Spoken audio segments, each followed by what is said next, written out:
Esencialmente, digamos, si yo lo decía esto el otro día en una charla, uno se pasa los primeros 12 meses de su vida en donde los padres de uno le enseñan a caminar y a hablar. Y después quiere que los 12 años siguientes se quede callado y quieto. Lo cual es raro, ¿no? Porque, digamos, a uno le enseñan a que haga algo y después cuando lo hace, le dicen que ahora no lo puede hacer más. Los chicos, además, tienen una particularidad, porque como yo voy a hablar de un poco de matemática y quiero contar algo que tiene que ver con la percepción que hay de la matemática, los chicos aprenden, en los primeros 5 años de su vida, aprenden a caminar, aprenden a hablar, aprenden a jugar, aprenden a relacionarse con los padres, con los amigos, miran televisión, juegan, comen, se desarrollan, aprenden todo y un día les toca escuela. Y de pronto entonces empieza una organización, hay que levantarse a las 4 de la mañana, hay que hacer deberes, uno no quiere hacer todo eso.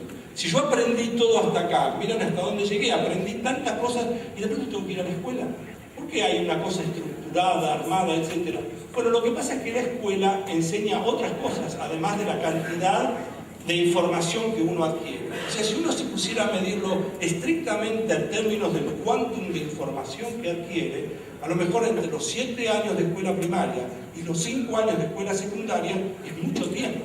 Porque imagínense que yo, como les debe haber pasado a ustedes, cuando iba al colegio, yo fui siempre a escuelas públicas, lo que pasaba es que estudiaba un año como San Martín cruzaba los Andes y debía cruzarlo para este lado en el verano, porque yo al año siguiente lo volví a estudiar y San Martín volvía a estar de este lado. O sea que muchas veces estudié lo mismo. Entonces, con la matemática también pasa algo parecido. Pero encima, digamos, pongamos, de todas maneras, yo no quiero decir que no hay que ir al colegio. El colegio a uno le enseña otras cosas también. Que le enseña en particular a coexistir con otros compañeros, a tener solidaridad, a aprender a vivir en comunidad, uno aprende a frustrarse, uno no necesariamente le corresponden las cosas como en la casa, o sea, hay una cantidad de cosas que tienen que ver con las conductas sociales que uno incorpora en el colegio. Uno aprende a vivir, a relacionarse con la gente también. Ahora, ¿qué es lo que sucede? El colegio primario a uno lo transforma de analfabeto en alfabeto. Ya aunque sea nada más que por eso, uno esencialmente debería mandar la escuela primaria al paraíso, porque uno, si el paraíso existiera. Esto lo digo porque, digamos, cuántos saltos cualitativos da uno en la vida, como el que significa pasar de analfabeto a alfabeto. Eso es raro. Es más, yo creo que no debe ser el primer año de vida, en donde una criatura, piensen lo que pasa, desde que uno nace hasta el primer año, la cantidad de cosas que aprendió. Es notable eso, lo que una criaturita que recién acaba de salir del vientre de la madre, lo que logra saber y aprender en 365 días, es muy poco probable que en la historia de su vida produzca saltos tan espectaculares como el que se produce en ese primer año. Sin embargo, hay otros saltos cualitativos, ahora sí culturales, como por ejemplo el pasar de ser analfabeto al ser alfabeto, es un cambio muy importante. Como pocas veces sucede eso. Ahora, en el camino, uno aprende matemática, o por lo menos lo que le dicen que es la matemática. Y yo quiero poner, ¿por qué se produce tanto rechazo con la matemática? Porque históricamente, cada uno de nosotros lo ha vivido, y les quiero aclarar que yo también lo viví, aparte del calor que tengo con esa...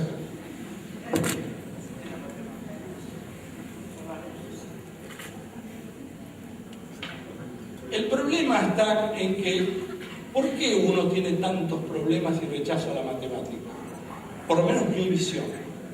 Uno llega al colegio, a uno le dicen que tiene que aprender el teorema de Pitágoras. Y uno no entiende por qué tiene que aprender eso, porque uno no se levanta, el ejemplo es este. ¿Ustedes se imaginan a un chico acostado a la noche, digamos, o se despierta un domingo a la mañana, que no tiene que ir al colegio, mira así al techo, se juntan las paredes y se dice, no se sabe, se forman entre el techo y la pared, son opuestos por el vértice, esos ángulos. Serán iguales. ¿Qué chico se pregunta eso? Pero en cambio uno va al colegio y dice los ángulos opuestos por el vértice son iguales, se lo tienen que aprender y encima se lo toman a la mañana siguiente y uno le dice al padre, pero esto yo no entiendo para qué me sirve. Y el padre le dice, te vas a ver, te va a servir más adelante. Porque el padre tampoco sabe para qué le sirve. Y entonces uno llega grande con las facturas y los recibos y dice, ¿cuándo llega más adelante? Porque yo he invertido todo este tiempo y los ángulos siguen siendo puestos por el vértice y no lo he usado nunca. Y entonces uno ve que hay una distancia tan grande y encima a uno le dicen que es muy importante y uno no entiende por qué es tan importante. Pero si todos dicen que es importante, debe ser importante. Pero no está claro dónde. Mira, recién le decía a unos compañeros que me hicieron unas notas antes de empezar. Cuando uno tiene que aprender a manejar un auto, uno se sienta al lado, algunas de las personas que están acá deben saber manejar y alguien que deben haber aprendido con alguien. Ahora, ¿cómo aprende uno? Se sienta al lado de alguien que sabe manejar y uno es el que no sabe manejar. Entonces tolera humillaciones, frustraciones, sos una bestia, sos un burro, no vas a aprender nunca, y uno está desesperado al lado del tipo, dice, yo lo único que quería era poner primera, y uno nunca pone primera porque el auto no arranca, y cuando logró poner primera y arrancó, después encima hay que poner segunda, lo cual ya es un lío. Pero ¿por qué uno se banca esa humillación? Porque al final del camino uno se da cuenta que es mejor saber manejar que no saber manejar. Uno entiende que está con un proceso, que es el proceso de aprender algo, porque uno ve lo que pasa del otro lado, al final del camino. Uno ve gente que maneja. Esencialmente, entonces, uno se banca esa humillación, ese andar tan complicado y complejo de tolerar que el de al lado le diga de todo, porque uno quiere saber aprender a manejar.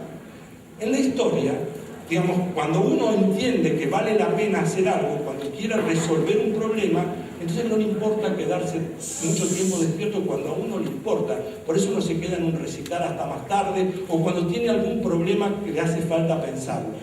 Yo quisiera proponerles a ustedes un problema para contarles una historia que viví en una escuela en noviembre del año pasado. Nosotros estuvimos yendo, aquí en la sala está Claudio Martínez, que aparte de ser amigo mío, es la persona con la que hacemos todos los programas de televisión, de científicos y de alterados por pi, de Explora, etc. Entonces vivimos una experiencia muy particular que quiero compartir con ustedes. Yo voy a poner unos números en el pizarrón, van a ser números fáciles. Yo lo que les voy a pedir es que ustedes los vayan sumando. Cuando yo les diga, como yo les voy a pedir que los sumen, no van a ser números muy complicados. Cuando les pida que los sumen, no digan nada. Y en el momento que yo les pida que digan la suma, díganla en voz alta. ¿Estamos de acuerdo? Pero díganla, o sea, no tengan miedo. Total, acá no pasa nada, estamos solos, no hay nadie que nos mire, nadie filma, no pasa nada. Aparte, les quiero mostrar, quiero compartir con ustedes una experiencia y van a ver lo que pasó. Entonces yo voy a empezar a poner algunos números. ¿Todo el mundo ve si yo escribo así acá? Bueno, claro, los que están acá dicen que sí. Sería interesante que los que están más lejos digan que sí también. Voy a decir lo que escribo. Escribo el número 1000. ¿Se ve? No, tampoco se ve. Bueno, pero es 1000 acá.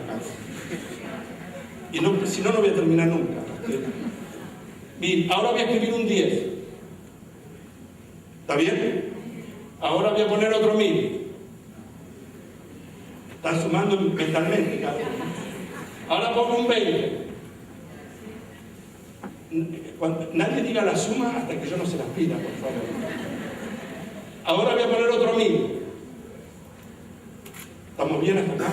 Y ahora pongo 30. Acá estamos bien también. Ahora pongo 1000. Y ahora voy a poner 40. Digan fuerte, ¿cuánto les digo?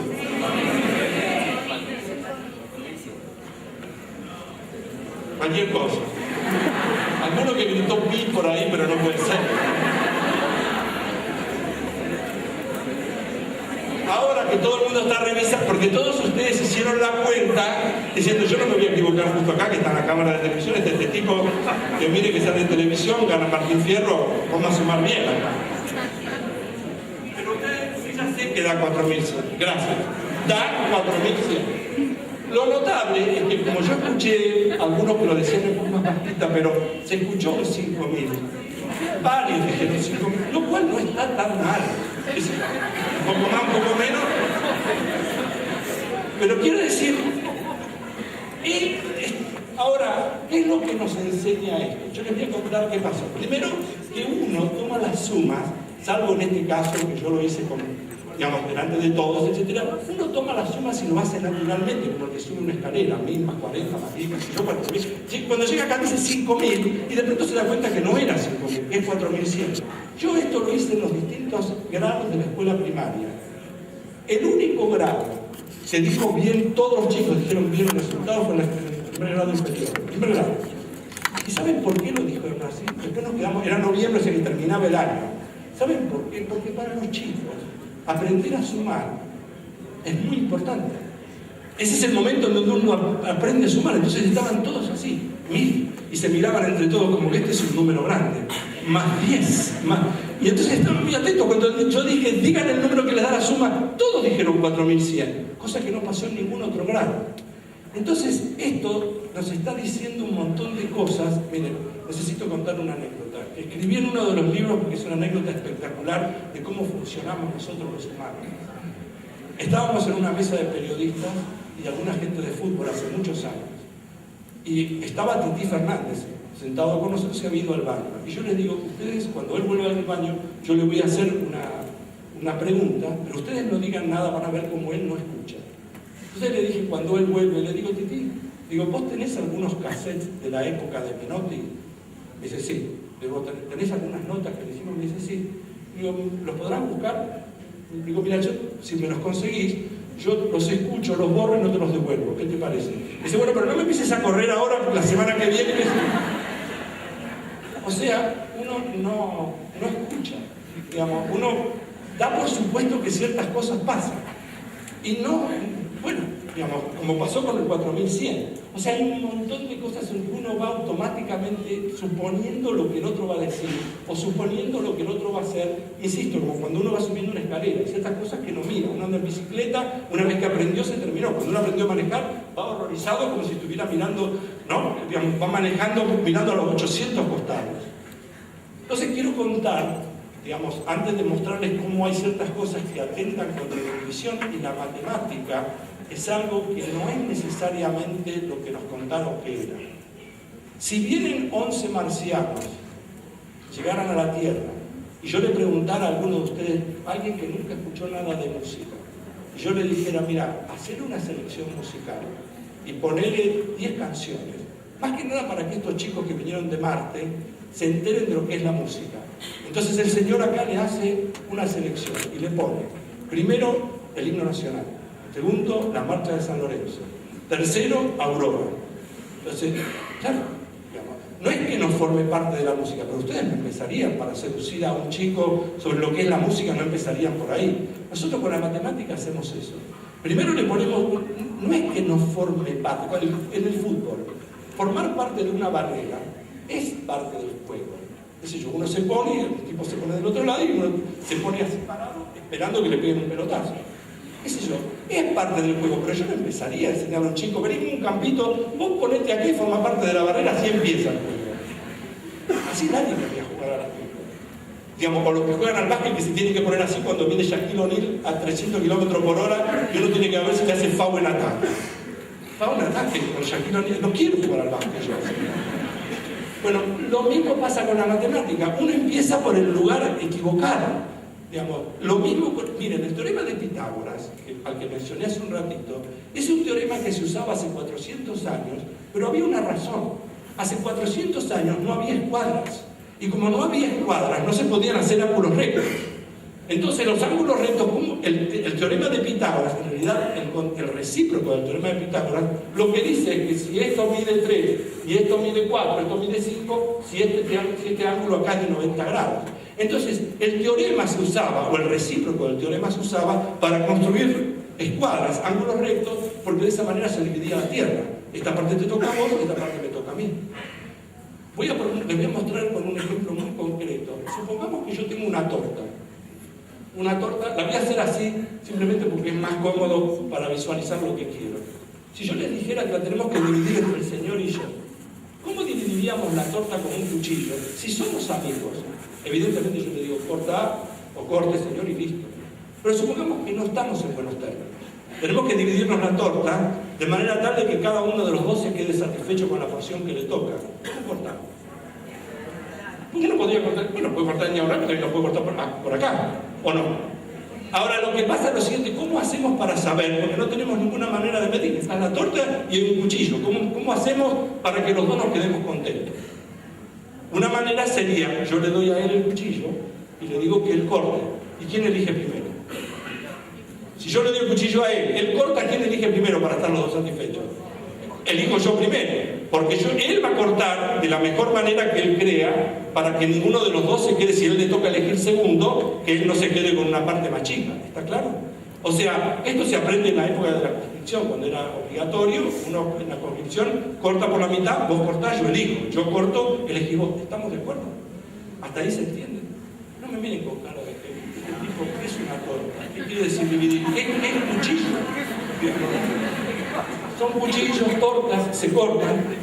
La palabra mitad sigue siendo mitad en este caso. No tiene nada que hundir, es una torta. ¿Estamos de acuerdo? Él corta, yo elijo. Yo corto, elige él. Entonces, si yo corto mal, si yo corto así, él se va a quedar con esta parte. Me dice, poné esta que es mejor.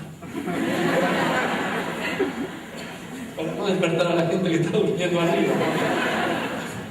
Espero que sea mejor, gracias. Ahora, está todo bárbaro. Ahora, ¿y si somos tres? Bueno, acá termina la charla, ha sido un gusto.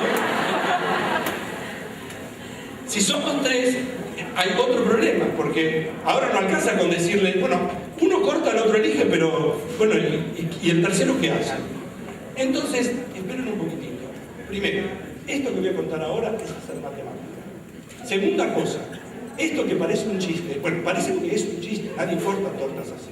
Pero cuando uno tiene que dividir porciones de tierra, por ejemplo, entre tres países en conflicto, o hay que decidir cómo repartirse la Antártida, en algunas partes en donde esta tierra le corresponde a este país, esta otra, etc., o zonas pesqueras, cuando se sientan en la ONU, o en la ONU, si sirviera para algo, cuando se sientan en una mesa, ellos pensé que se sentaran en la mesa, no a la mesa, pero bueno, hay que decidir cómo repartir. Cuando hay más de dos, yo quiero encontrar un método que me sirva para cuando hay 3, 4, 5, N personas, países, grupos que se disputan algo. ¿Cómo hacer para diseñar una estrategia que sirva para que cortemos? Vamos a hacerlo con 3. Y yo les quiero invitar a que ustedes me acompañen. Vamos a pensar así. Yo voy a tener el cuchillo. Este sirve mejor. ¿Se ve desde arriba eso? Sí, está bien. Después me cuentan lo que se ve porque yo acá no lo veo. ¿Cómo hacemos? Yo propongo lo siguiente. Yo voy a agarrar el cuchillo y hagan de cuenta que voy a empezar a ir con el cuchillo así, barriendo la torta de izquierda a derecha. ¿Está bien? Acá hay dos personas. Yo voy a ir barriendo hasta el momento en que alguno de los tres diga pará. Cuando diga pará, eso quiere decir que el señor que dijo pará se queda satisfecho con que esa porción lo satisface. ¿Se entiende lo que estoy diciendo? Entonces yo empiezo a recorrer para acá. Cuando llegué aquí, por ejemplo, el señor que está ahí sentado dice pará. Entonces yo paro, corto y esta parte le toca a él. Si a mí me parece que esa parte es grande, quiere decir que me parecía grande antes. ¿Por qué no dije yo? O alguno de los otros. ¿Estamos de acuerdo? O sea, estoy dándonos a los tres la chance de decidir dónde parar. ¿Estamos? Como ninguno dijo parar, el primero que dijo parar se queda con esa porción. Y ahora queda esto para repartir entre cuántos. Entre dos. Sabemos cómo dividir entre dos, ¿no? ¿Sí o no? Muy bien, o sea que entonces tenemos resuelto el problema. Para cortar entre tres, uno va barriendo así y cuando llega un pedazo de este tipo entre dos, ya sabe cómo resolverlo. Pero si en lugar de haber tres hubiera 4, haríamos lo mismo. Yo empiezo a recorrer. Cuando alguno de los 4, incluso el que va barriendo con el cuchillo, dice pará, agarra y dice yo paro aquí, entonces yo me quedo con esta. Y ahora quedan estas 3. Esto para repartir entre 3. Y ya repartir entre 3 sabemos. Empiezo a correr el cuchillo y en un momento determinado vuelvo a parar. O sea que este método se puede ir generalizando, digamos, y hacerlo para 20, 10 o 150 países. Esto que es elaborar estrategias forma parte de la matemática también. Ahora, imagínense que en un colegio uno podría decir, yo quiero aprender, yo le digo al señor que está sentado en aquella punta, que tiene un compañero que está sentado en diagonal allá, que él le quiere pasar un mensaje encriptado a aquel que está allá y ustedes lo van a poder ver todos. Encontrar un método para encriptar, un método para encontrar cómo poner un mensaje de manera tal que yo lo voy dando vuelta, le hago algo al mensaje de manera tal de que nadie lo pueda entender de entrada, salvo él que tiene la forma de entenderlo, de decodificarlo. Eso es una cosa muy interesante. Históricamente, desde la época de los griegos, están tratando de encriptar mensajes. El hecho hoy que se usa para poder encriptar mensajes es la existencia de los números primos. Ahora, es un problema no trivial encriptar. Ahora imagínense que yo les diera en un colegio a 2 chicos que van a hacerlo, no porque yo lo vaya a hacer ahora, quiero decir que es un problema interesante descubrir cómo encriptar. Y eso sí que es un problema de la vida cotidiana. Porque otra de las cosas que suele pasar es que uno se enfrenta con problemas que no tiene. Entonces es muy aburrido encontrar, en general, a uno en la vida le dan en el colegio soluciones a problemas que no tiene. Es como si yo les dijera que les entrego una caja de destornilladores con destornilladores de todo tipo y uno nunca vio un tornillo. Entonces, en alguna parte hace falta motivar, estimular con problemas que uno tenga. Yo les voy a contar un problema, digamos, que es el famoso problema de Monty Hall. Ahora voy a decir quién es y todo, porque es muy interesante cómo esto atenta contra la intuición, que es el objetivo que tengo. Este era muy bueno, pero sirve para una sola vez. Una vez que dividimos la torta, ya no. Así que, gracias. Voy a dejar de escribir con este y paso a escribir con el que no se ve ahora.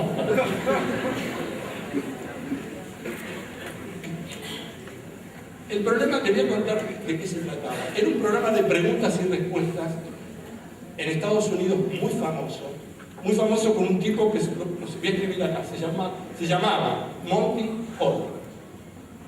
El problema, Monty Hall era una suerte de Susano Jiménez norteamericano. Perdón, digamos. Entonces lo que ellos hacían era lo siguiente: competían los distintos participantes hasta llegar a la final. Cuando llegaban a la final, había 3 puertas, así, una puerta acá y una puerta acá, digamos puerta A, B y C. Detrás de una sola de las puertas había un auto y detrás de las otras 2 había un chivo. Entonces el participante tenía que elegir una de las 3 puertas. Monty Hall abría la puerta, si estaba el auto se llevaba el auto, y si no, no sé lo que haría con el chivo, comería el chivo. Hasta acá estamos de acuerdo, ¿no? Entonces el tipo le daba la alternativa y decía: usted elija una de las puertas y después abrimos. Hasta acá está todo bien. Ahora, ¿qué es lo que pasaba? Y ahora los invito a pensar conmigo. El tipo agarraba, supongamos que era yo el participante, y decía: bueno, ábrame la puerta A. Monty Hall, él sabía detrás de qué puerta estaba el auto. Era parte del programa. Entonces, él sabía que si el tipo había elegido esta, detrás de esta o de las 2, seguro que es lo que había.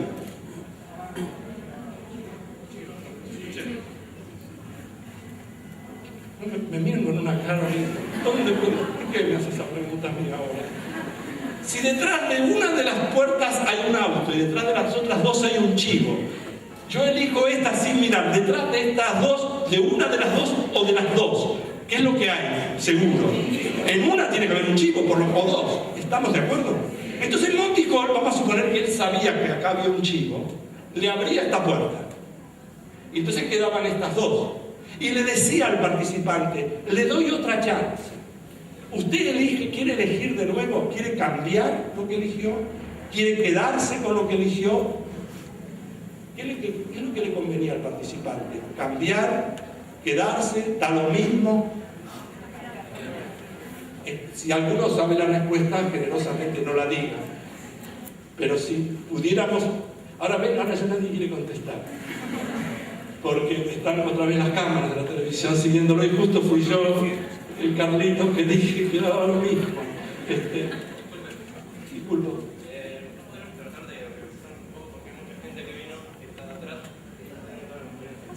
¿Cómo vamos a hacer? Bueno, no se puede. Yo hago como ustedes determinen. Por supuesto. Está muy bien, tranquilo. Está todo bien. No, pero está bien. Yo no tengo ningún problema. Es porque pierden la charla, lamentablemente. No te entiendo, no depende de mí.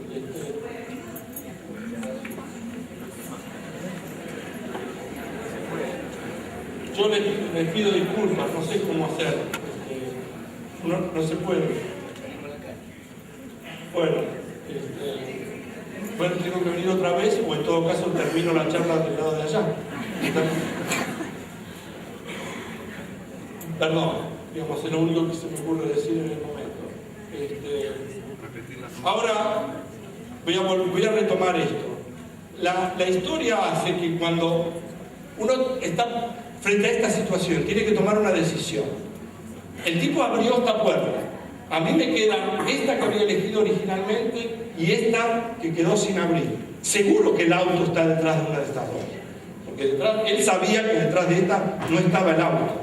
Entonces, cuando él me da la chance a mí de que yo elija de nuevo, uno tiene la tentación de contestar lo que ustedes pensaron y no me quisieron decir.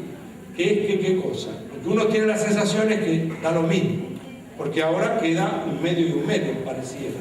¿Sí o no? Da la sensación de que ahora da lo mismo, porque ahora hay dos puertas. Entonces, ¿por qué voy a privilegiar una sobre la otra? Muy bien, esa es la tentación que uno tiene. Sin embargo, quiero mostrar con algunas cuentas que voy a hacer junto con ustedes para que me digan a ver si efectivamente da lo mismo o no. Entonces, fíjense esto. ¿Cuáles son las posibilidades? Que el auto esté acá, el chivo y el chivo. Esta es la puerta A, esta es la B y esta es la C. ¿Qué otra alternativa hay? Que el chivo esté acá, el auto está acá y el chivo esté acá. O que acá haya un chivo, acá haya un chivo y acá esté el auto. ¿Estamos de acuerdo? Esas son las tres posibilidades. El tipo había elegido, vamos a suponer que eligió la primera. ¿Cuál le abre entonces Monty Hall? Cualquiera de las dos. Supongamos que le abre esta. Si el tipo K había elegido esta y cambia, ¿qué le pasa? ¿Gana o pierde? Pierde. Si el tipo eligió esta, ahora Monty Hall, ¿cuál le tiene que abrir? ¿Le tiene que abrir esta o no? ¿Sí o no? Entonces, si el tipo ahora le abre esta, si cambia, ¿qué le pasa? Gana. Ahora él eligió esta. Monty Hall, ¿cuál le tiene que abrir? La de acá. Entonces, si cambia, ¿qué le pasa? ¿Cuántas veces gana y cuántas veces pierde cambiando? 2 veces gana y 1 vez pierde. Es decir, que ¿qué conviene hacer? Conviene cambiar. Ahora, conviene cambiar. Que quiero aclarar que esto generó mucha controversia dentro de Estados Unidos también, porque da la sensación de que da lo mismo. Sin embargo, ¿qué es lo que hace racionalmente que no dé lo mismo? Cuando empezamos a elegir, cuando están las 3 puertas, supongamos que en lugar de haber llegado un solo competidor, hubieran llegado 2. También llegamos el señor y yo. Entonces, al señor lo dejan elegir, yo elijo una puerta, y él se queda con las otras 2 que yo no elegí. ¿Ustedes quién preferirían ser? ¿Yo o él? ¿Por qué él? Porque él tiene 2 puertas. ¿Estamos de acuerdo? O sea, entonces cuando empieza el juego, yo elijo esta, él se quedó con estas 2. Que Monty Hall abriera una de estas 2, lo único que hace es corroborar algo que ya sabíamos. Una de las 2 de él perdía. Entonces en el medio dice, ¿usted quiere seguir siendo él? ¿Quiere seguir siendo yo o él? Usted dice, ¿me da lo mismo? No, cambió el lugar del auto donde estaba. No, en el medio del juego no cambió. Al empezar el juego, yo tenía 1/3 de la probabilidad y él tenía 2/3 de la probabilidad. ¿Estamos? O sea que en el medio del juego, alguien proponga cambiar, tiene que decir, sí, quiero cambiar, quiero ser él, no yo. ¿Estamos? Esto es una de las cosas para las cuales conviene tener la matemática. Ahora uno va a decir, ¿cuándo me voy a enfrentar yo en la vida? Con un auto que me voy a jugar, digamos. Voy a Monty Hall, pregunto, voy a consultar con el equipo. No importa. Pero este es el tipo de cosas en donde uno establece un entrenamiento. Miren, se me ocurre, les quiero contar otra experiencia que es muy interesante respecto de lo que se llama la división justa. En el sistema de playoffs, por ejemplo en el básquetbol, se juega al mejor de 7. Todos saben a lo que me estoy refiriendo. Supongamos que hay 2 personas que estamos acá. Vamos a suponer que estamos 2 personas aquí discutiendo. Digamos, ¿cómo es su nombre? Laura. Supongamos que estamos Laura y yo. Voy a poner así. Acá está Laura y acá estoy yo. Y decidimos jugar 100 pesos a tirar una moneda. Pero en lugar de tirarla una vez, vamos a tirar al mejor de 7. Laura y yo. ¿Estamos de acuerdo? El que gana, el mayor, 4 de 7, se lleva los 100 pesos. Empezamos a jugar y Laura me está ganando a mí 3-2. ¿Está bien? Cuando la tiramos 5 veces, ya ganó 3, yo gané 2. Y se corta la luz. Entonces, ¿qué hacemos? Entonces yo le digo, bueno, Laura, lamento, llévese sus 50 pesos, yo me llevo los 50 míos, seguimos mañana. Sería una manera de distribuir. ponemos 50 y 50, cada uno se lleva el dinero que puso y listo.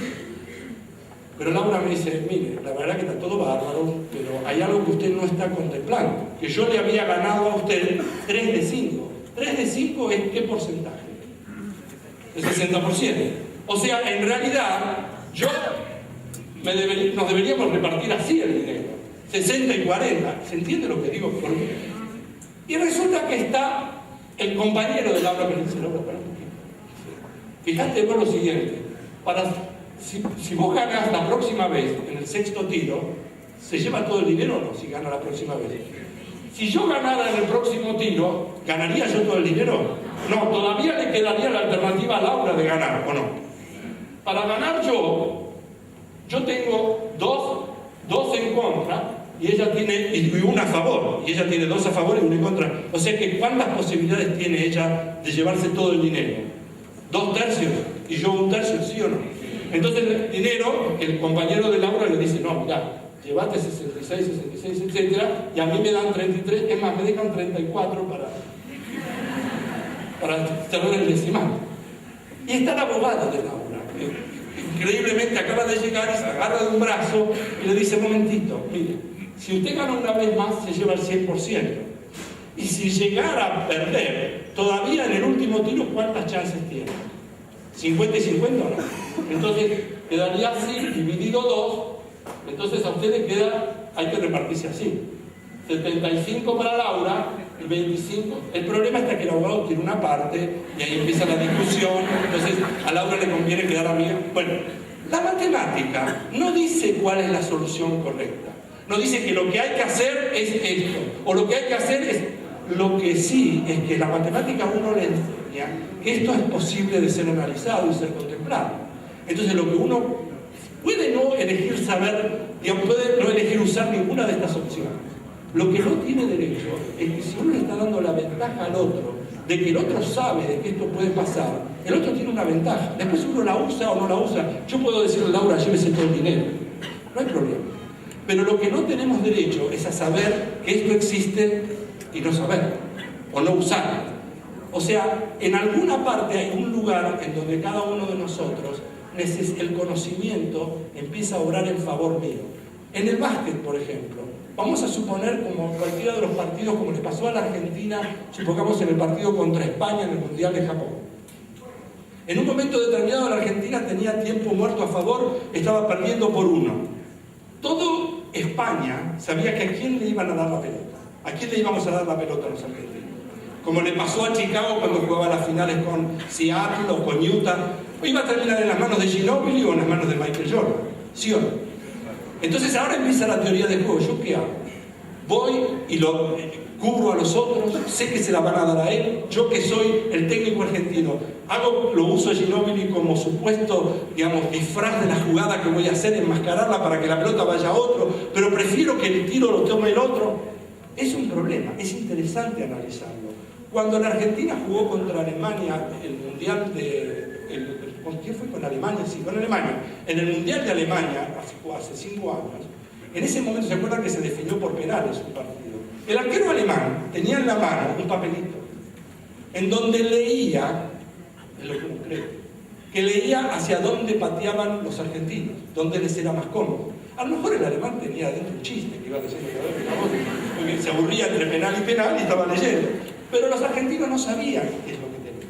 Ahora, si yo soy un jugador argentino y voy a patear, yo pensaría, pero este tipo sabrá, realmente habrán hecho la estadística, si yo pateo siempre mejor para este lado que para el otro, le pateo al lugar donde me queda más cómodo, porque por alguna razón pateé siempre para ese lado, o más veces para ese lado que para el otro. Todas estas cosas, otra vez, ayudan, garantizan en todo caso de que el penal va a ser o convertido o atajado. No garantizan. Lo que sí garantiza es que es preferible tener el dato a no tenerlo. Después si uno lo va a usar o no lo va a usar es otra historia.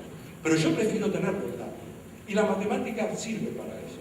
O sea, uno finalmente usa los números y los porcentajes para tomar decisiones. De la misma manera que las compañías de seguro, lamentablemente, eligen a quién aseguran o qué precio le van a cobrar a la prima con la cual uno se incorpora. O de la misma manera que uno va a un instituto cualquiera y hace un estudio que le dice a uno qué predisposición tiene para que tal cosa pase. ¿Es bueno o mal? ¿Es garantía de que algo le va a pasar? No, pero la estadística indica determinada cosa. Uno puede elegir ignorarlo, eso puede hacer, pero lo que no tiene derecho es a saber que existe y no, por lo menos, saber en alguna parte que si no la usa, está dando una ventaja. Puede elegir darle la ventaja. Miren, este ejemplo que voy a contar ahora es una anécdota que a mí me marcó mucho, y como me marcó mucho, quiero contarla en todos los episodios que puedo. Y se van a dar cuenta por dos razones que me parecen no menores, y recuérdenme que hablé de las dos razones. Hace más de 4 años o 5 años estábamos grabando con Claudio Martínez un programa de Alterados por Pi. Lo hacíamos en un lugar, digamos, en un estudio, en donde en la esquina, como siempre, había, en todas las esquinas de los canales hay una pizzería, porque todo el mundo va a la pizzería. Ahora, ¿qué pasó? Yo ese día quería probar lo siguiente en el programa, y lo voy a hacer acá con ustedes y les quiero contar. Y yo sé que hay gente que posiblemente haya escuchado esto. De hecho, me pasó una cosa muy curiosa con esto. Cuando estaba en una... Esto sigue sin salir, o sea que tendremos para torta para todos. Cuando estaba en la presentación del segundo libro, estaba Jorge Ginsburg en la platea. Entonces yo quería contar una historia que voy a contar dentro de un instante, que tenía que ver con unos cumpleaños, y le pedí a un señor, le pedí en general, por favor no diga, si alguien sabe la respuesta, no la diga. Entonces un señor de allá atrás gritó 37. Y yo hice como que no había escuchado, simplemente porque yo escuché, pero digo, los demás que saben, total. Y el tipo dice 37, le dije, no sé si se escuchó. Sí, se escuchó. Bueno, pero ¿está bien el 37? Y yo, sí, está bien el 37. O sea, si va a pasar eso, entonces no lo hagan ahora. Bueno, pueden gritar 37 porque no va a tener nada que ver, así que eso no es ningún problema, lo pueden hacer, qué sé yo. Hay gente que ha gritado 37 desde esa época, pero ya no da más porque no lo cuento más. Ya nada de lo que cuente da 37. Yo lo que quería hacer es contar esto, que si uno agarra, por ejemplo, una pizza, vieron antes tenía una torta rectangular, mis pizzas son así circulares.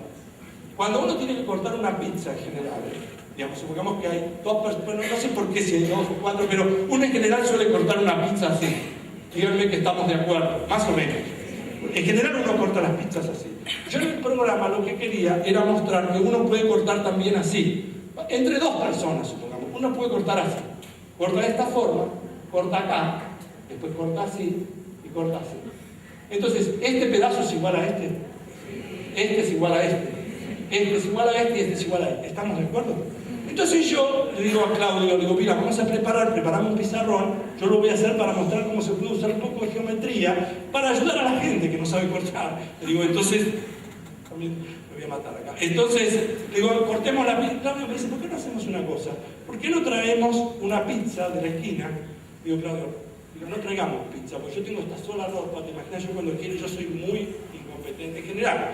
Pero para cortar pizzas corto mal, me voy a manchar todo, se me va a caer, y sacamos una cosa, traigamos al pizzero. Y bueno, vale. Entonces, al rato entra José, ¿no? Entra con 2 pizzas, porque una la va a cortar bien y la otra yo le iba a indicar. Y José entró contento, hasta que de pronto cuando abrió la puerta, venía con un gorro blanco, estaba todo vestido bien y maquillado. Cuando entró y vio a toda la gente que estaba con nosotros, claro, estaban los sonidistas, iluminadores, productores, asistentes de cámara, el director, la gente que grita, un tiempo había 64 personas, éramos 2, José estaba desesperado con la pizza. Digo, José, quédate tranquilo acá, no te preocupes, yo te voy a ayudar, es muy fácil. La primera pizza cortala como la cortás siempre. La segunda, cortala así, de ahí no se va a ver nada, pero cortala así, y yo después te guío lo que tenés que hacer. Digo, pero es fácil. Empezamos el programa, él estaba tranquilo, creí yo. Entonces empieza, cuando yo estaba explicando lo que había que hacer, José agarra, corta la primera pizza. Así. Sí. Ya estaba cortado. O sea, es notable porque antes de que yo pudiera describir lo que iba a hacer, José ya la había cortado la pizza. Entonces viene la segunda pizza. Entonces le digo, bueno, José, empecé a cortar. Entonces corta, hace el corte acá. Entonces yo le digo, bueno, ahora cortá, pero no cortes en la mitad exactamente. Cortá más arriba. Entonces José, él quería cortar más arriba, pero muy poquito más arriba, porque él no creía en la geometría. Entonces él cortaba, pero no se iba a notar. Entonces le digo, José, un poquito más arriba, dale. Y él con el brazo me tiraba para abajo, ¿no? Él me quería ayudar. pongamos así. Hasta que en un momento determinado, ya veo, dice mamá, hijo de qué sé yo, y él iba a hacer una cosa así, y yo le digo, no, pará, José, le digo, perpendicular.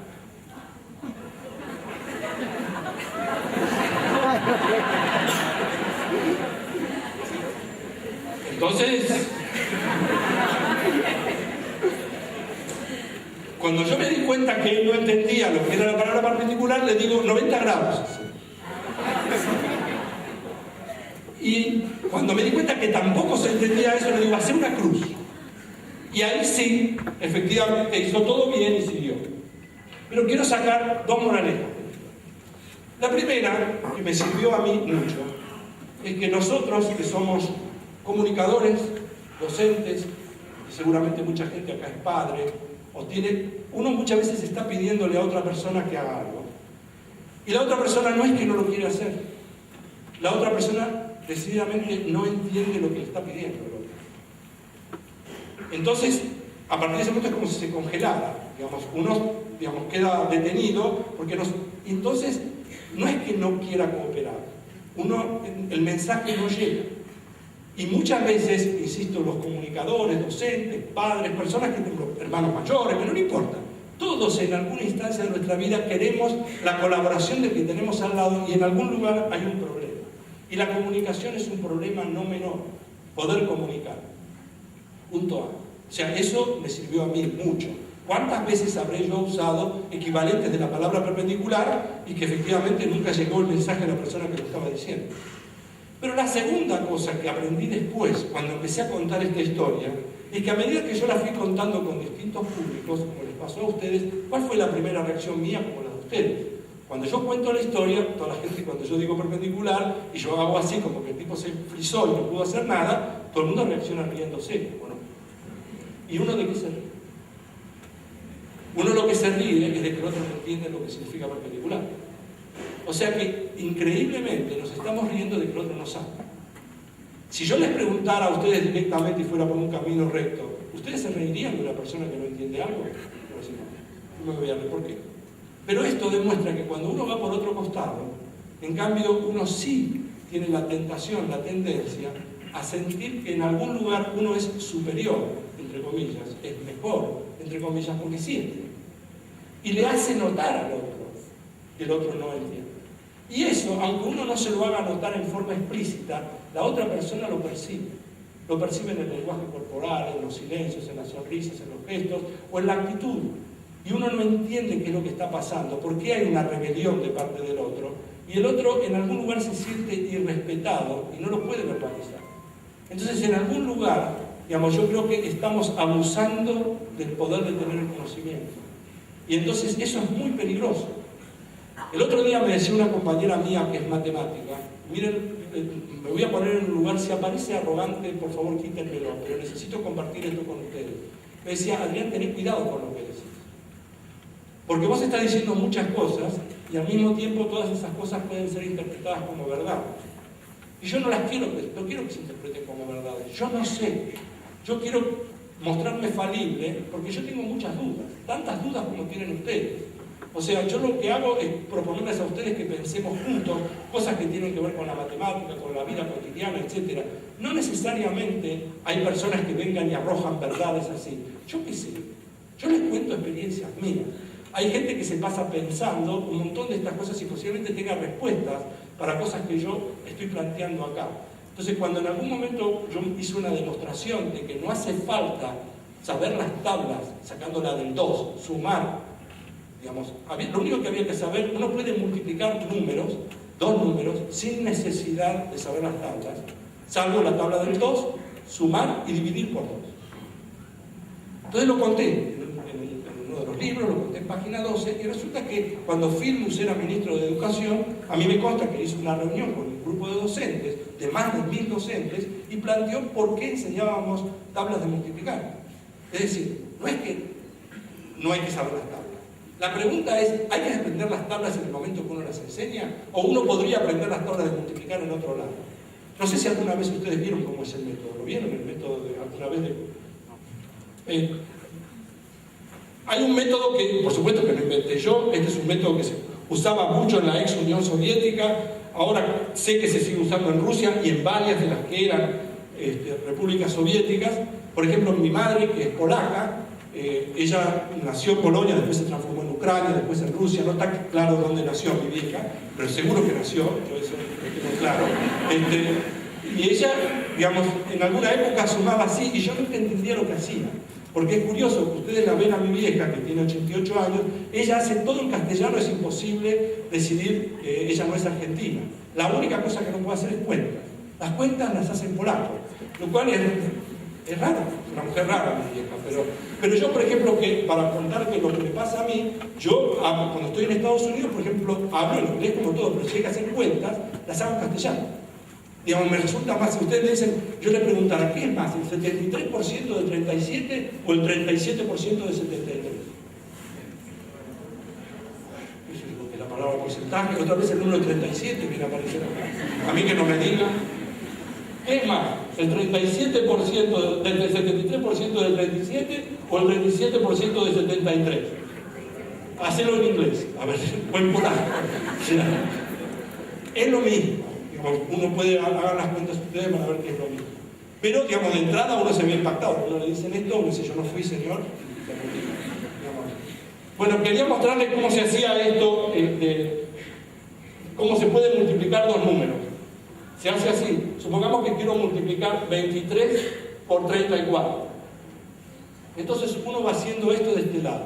De un lado va multiplicando por 2 y del otro lado va dividiendo por 2. Pero si sobra, porque es un número impar, omite el 1. O sea, 23 dividido 2, ¿cuánto da? 11 y sobra 1. Se voy a poner 11 acá. ¿Entienden por qué pongo 11?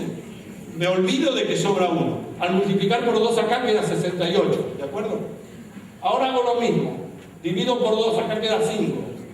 Acá multiplico por 2, acá queda 130. Ustedes síganme con las cuentas para que no me equivoque. ¿Está bien? Acá ¿cuánto queda? 2. Y acá queda 272. Acá queda 1. Y acá queda 4. 544. ¿Está bien? Ahora lo que uno tiene que hacer es, en los lugares de aquí de la izquierda, donde hay un número par, como en este caso, borra esto. Entonces, si acá hubiera si en lugar de un 5 hubiera un 6, borraría esto también. ¿Estamos de acuerdo? Tacha donde hay par. Y una vez que hizo esto, ahora suma. 4 más 8, 12, más 6, 18, más 4, 22. 2 más 3, 5, 11, 14 y 4, 18. Llevo 1 y 1, 2, 2 y 5, 7. 782. 4 por 3, 12, 4 por 2, 8 y 1, 9. 3 por 3, 9, 3 por 2, 6. 2, 9, 782. La gente está haciendo... Los chicos hacen... Entonces uno dice, pero ¿cómo se puede multiplicar así? O sea que, otro cuestionamiento. ¿Por qué enseñamos las tablas? No es que no hay que enseñar las tablas. Ahora, uno cuando está en el colegio en esa altura, y uno es el docente, o el que hace los programas, uno enseña las tablas en ese momento porque hace falta, quiere que los chicos aprendan a multiplicar, o les interesan a los docentes que aprendan las tablas. Entonces uno lo ve a los padres y a los chicos, 7 por 8, qué sé yo. Entonces, por lo menos, démonos la chance de repensar todo. Hay muchas cosas, fíjense, un problema muy interesante y muy tonto, porque es un problema que nos podría pasar a nosotros. Todo el mundo ha comprado alguna vez un compact de música. No hemos comprado, acá no sabemos acá en Bahía Blanca lo que es la música ni los compacts. ¿Qué sé yo? Esto surte efecto en todas las partes. Toda la gente ha comprado compact.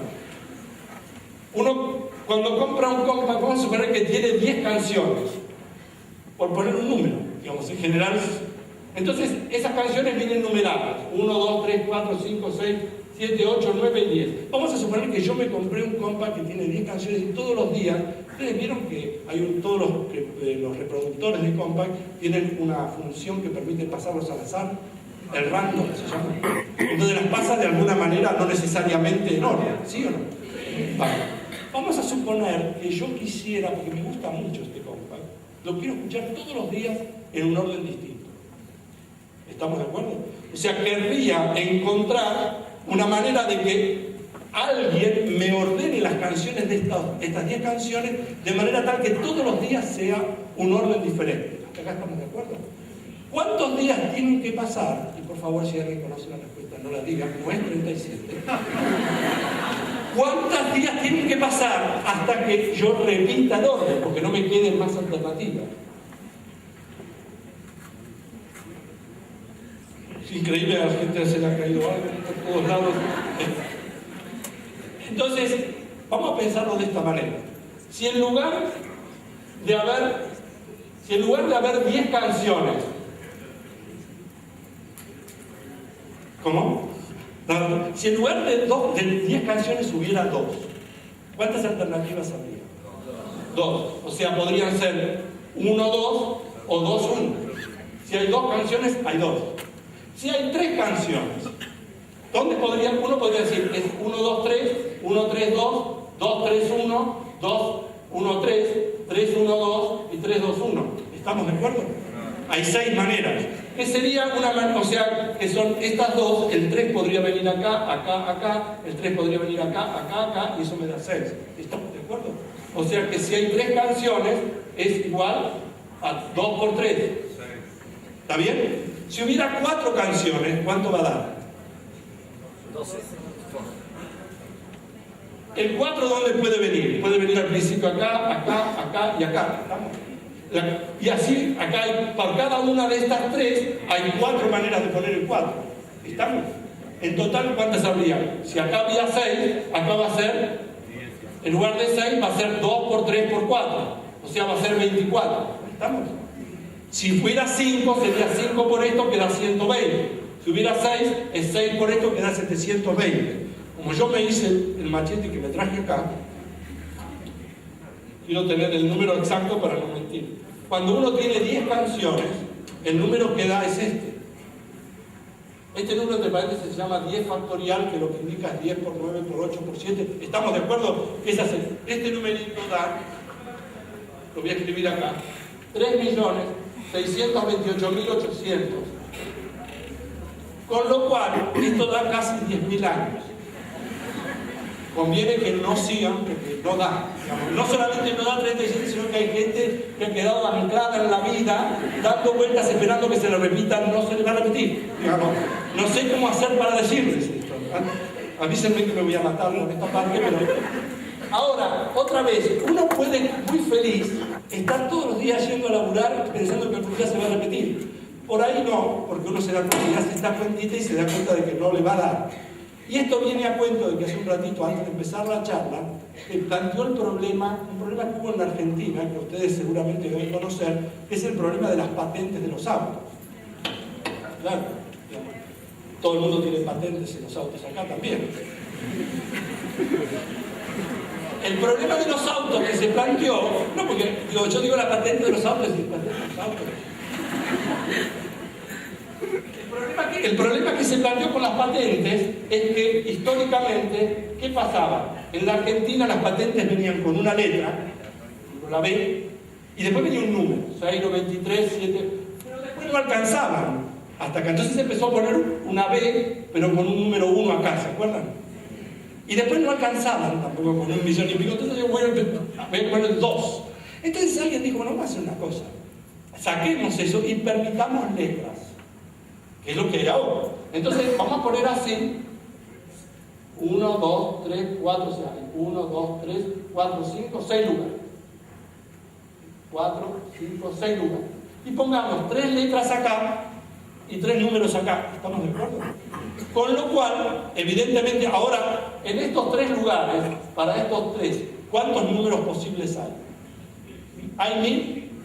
Porque puede venir 10 acá, del 0 a 9, del 0 al 9 y de 0 a 9. ¿Estamos de acuerdo?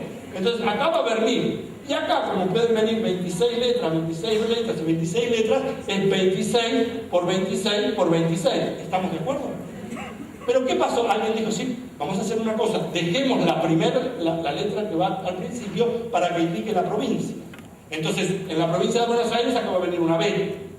En la capital va a haber una C. En Córdoba va a haber una X. ¿Se acuerdan de esto? Entonces ya no hay 26 acá. ¿Dónde quedan? Ahora en lugar de 26 al cubo, ¿cuántas quedan para esta D? Da 26 al cuadrado. 26 por 26 por 1000. ¿Estamos? O sea, 26 por 26 por 1000. Y esto, cuenta que hice acá, esto da 676.000. Entonces, una vez que ya estaba hecho todo, estaba todo preparado, cada uno de nosotros había pagado para renovar la patente, se dio cuenta que no lo podían resolver porque no alcanzaban la patente. No alcanzaban las patentes para el número de autos que había. ¿Se dan cuenta de lo que estoy diciendo? O sea, algunas provincias, a lo mejor a San Luis le alcanzaban con esto, pero claramente no a Buenos Aires, ni a la capital federal, ni a Córdoba, ni a Santa Fe. Entonces, ¿qué tuvieron que hacer? Tuvieron que liberar la letra. Y al liberar la letra, ahora ya no se sabe a qué provincia pertenece. Pero empezaron con que los autos usados empiezan con la R, etc. Permitiendo 26 más, ahora sí el número da 17.576.000. De todas maneras, este número, ¿cómo? Y este número se va a terminar dentro de poco.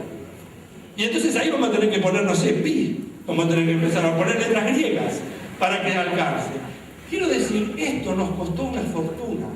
Alguien diseñó este plan y en algún lugar se olvidó de hacer las cuentas. Digamos, ¿me entienden? No sé, se cae un avión con esto. Si un tipo va manejando, de pronto no se dio cuenta de lo que pasa con la primera letra, muere la gente. Acá no pasó nada. Bueno, esto obviamente tiene que ver con la matemática.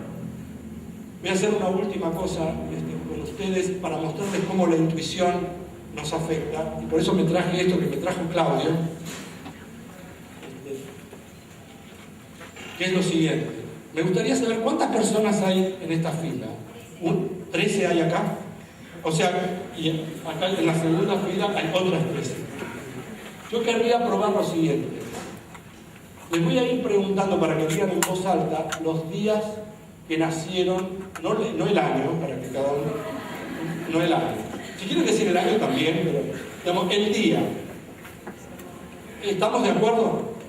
Si alguno de ustedes, de los que están en las dos primeras filas, obviamente vinieron aquí y se sentaron de la manera que quisieron. Yo no los conozco, no son extras a los que hemos contratado para que vengan.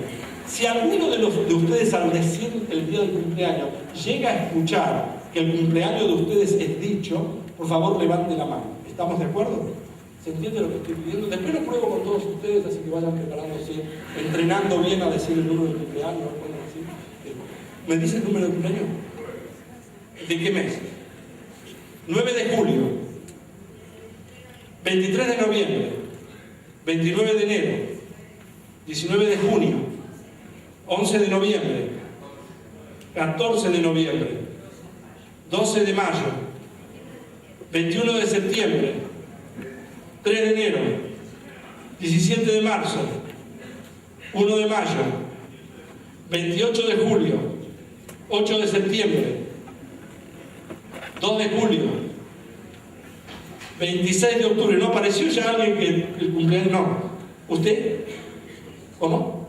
2 de febrero, 24 de julio, 16 de enero, 22 de diciembre, 22 de abril, 21 de febrero, 5 de septiembre.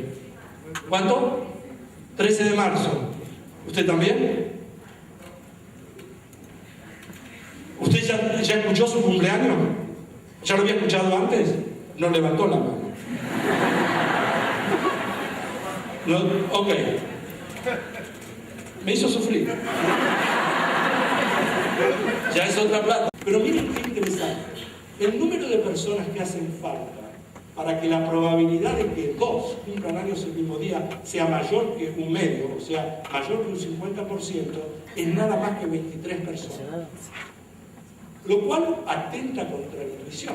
O sea, uno diría, si a uno le preguntaran eso, fíjense que uno podría decir, no sé, por lo menos la mitad. El año tiene 365 días. Sin embargo, los números dan, con 23 hay más del 50%. Con 27 hay más del 62, casi 63%. Con 30 ya da el 70%. Con 35 el 81%. Con 41 ya da más del 90%. ¿Qué quiere decir esto? Otra vez, si hay una persona que tiene estos datos, es obvio que nadie se pone en una reunión seria a discutir, dice, dígame los cumpleaños. Y si cumplió antes de una probabilidad mayor que medio, eso uno no juega a eso.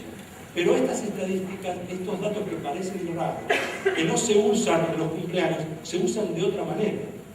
De hecho, quiero comentar algo que cuando este problema lo escribí, apareció comentado, yo lo hablé con muchos amigos. Uno de ellos me hizo la siguiente pregunta, una persona que ustedes conocen y que me va a decir al final. Me dijo, pero una pregunta, si yo jugara al básquet como juego, y no es la persona que está acá, yo me estoy refiriendo a la gente que juega al básquet acá. En un estadio de básquet donde entran 20.000 personas, ¿cuál es la probabilidad de que haya más de 2? Es decir, que cumplan años algún día del año. O sea, no, que estén representados todos los días del año. Voy a cambiar O sea, ¿cómo se puede saber qué cantidad de personas tiene que haber en un estadio de manera tal de que todos los días del año estén representados con una persona que cumpla años? Ahí esa probabilidad sea mayor que un medio. ¿Me siguieron lo que dije? Bueno, eso es un problema distinto, un poco más complicado, cuya solución da aproximadamente 2.000 y pico de personas. ¿Por qué lo digo eso? Porque la persona es Luis Escola. Ustedes deben saber quién es. ¿Sí? Bueno, perfecto, porque Luis está haciendo esto, está contándolo, este problema por todas partes. Juega al básquet y a la noche hace esto. Cuenta gente en los estadios, hace preguntas. Quiere decir, otra vez, esto, si lo vamos a traer a Bahía Blanca por eso. Esto significa, una vez más, que no es que una persona necesite de esto ni para ser mejor ni para ser peor. Lo que no tenemos derecho es a saber que hay información accesible y no ir a buscarla, o por lo menos no estar informados que existe. Después, si uno la va a usar o no la va a usar, cómo se reparte el dinero, qué hace con las patentes, cómo cuenta lo de los cumpleaños, es otra historia. Por eso, todo esto forma parte de la matemática. Gracias.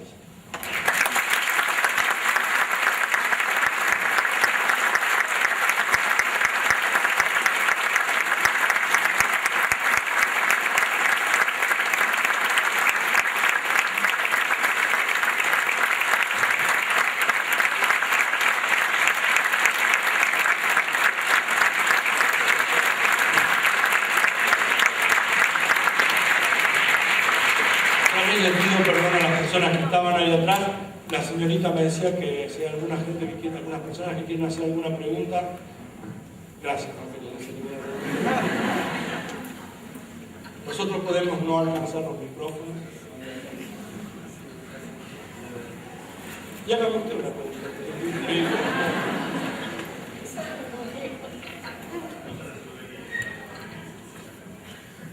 No, el problema de las patentes es que así hubiera habido que permitir también números y letras en todos lados. Entonces ahí vos, en lugar de tener 26 al cubo por 10 al cubo, tenés 36 a la sexta. Y eso es un número muy grande. O sea, posiblemente eso cubra todos los autos desde ya en la Argentina. Posiblemente, habría que hacer la cuenta, ¿no? ¿Cuánto dará? Alguien que tenga una calculadora que haga 40 al cubo, 40 a la sexta. Es 4 a la sexta por 10 a la sexta. Ya 10 a la sexta da 1.000.000. 4 a la sexta, ¿cuánto da 4 a la sexta? 4 al cuadrado es 16. Entonces es 16 al cubo. ¿Sí? 16 por 16. ¿Tienes otro micrófono? Otro micrófono. Sí, hay que buscar ahí. 4.096 millones. ¿Cuánto da? 4.096. 4.096 millones y da todo el parque automotor del universo. Hay gente en Marte. Pero eso resuelve el problema. O sea, eso le resolvió el problema norteamericano. Que se permitieron liberar y que haya letras o números en 6 lugares. O sea, eso hubiera alcanzado, digamos. No hacía falta tanto tampoco.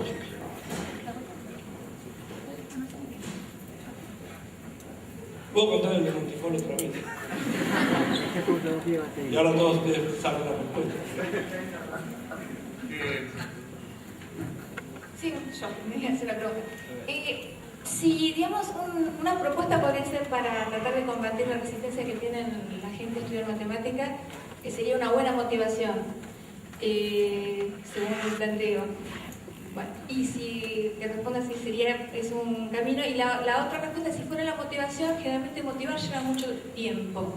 ¿Cómo se podría motivar sin perder demasiado tiempo en horas de aula que le resten a los contenidos?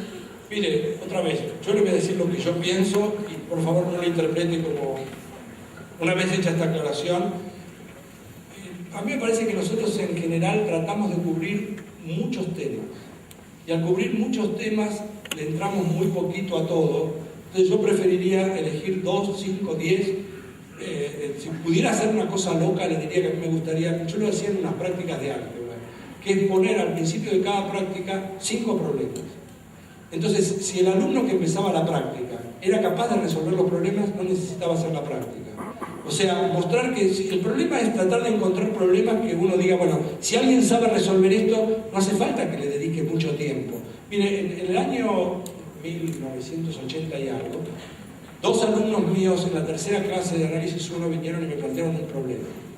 El problema, digamos, yo había contado cómo se resolvía una ecuación, y ellos, pero con ciertas hipótesis. Ellos vinieron, recién entrados en la facultad, vinieron y me preguntaron qué pasaría si uno no usara esas hipótesis, si era cierto o no. Y bueno, miren, vamos a explorar. Ellos se pusieron a investigar y no tenían las herramientas. O sea, les faltaban herramientas para poder encarar el problema.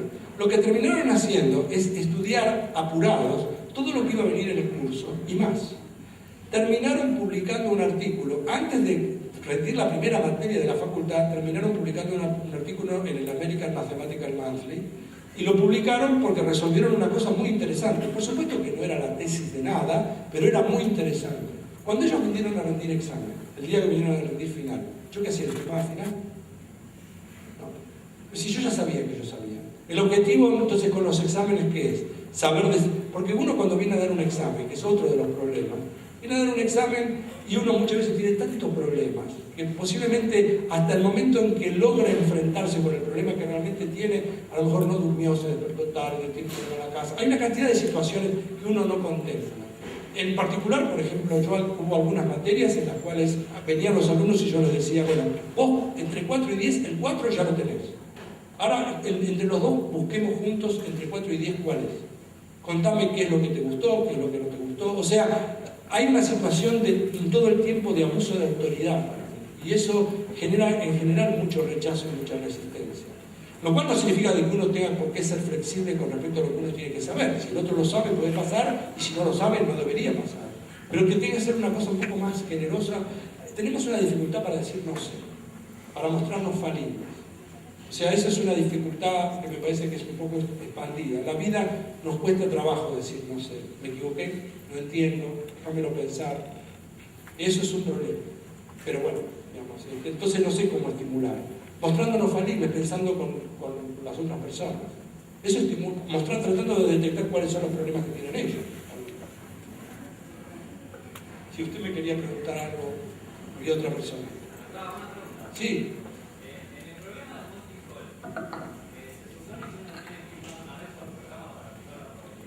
No, está en ese momento.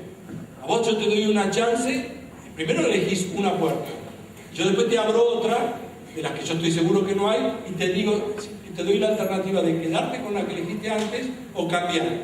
Entonces la probabilidad, lo que te conviene hacer es cambiar. Sí. Y bueno, mala suerte. Si cambiaste. Hay gente que está a la salida de ese programa todavía mal. No, te lo digo así porque no sé cómo. Sí, ha pasado. Por favor, sentate, que yo te escucho igual. No, pero entendés mi respuesta.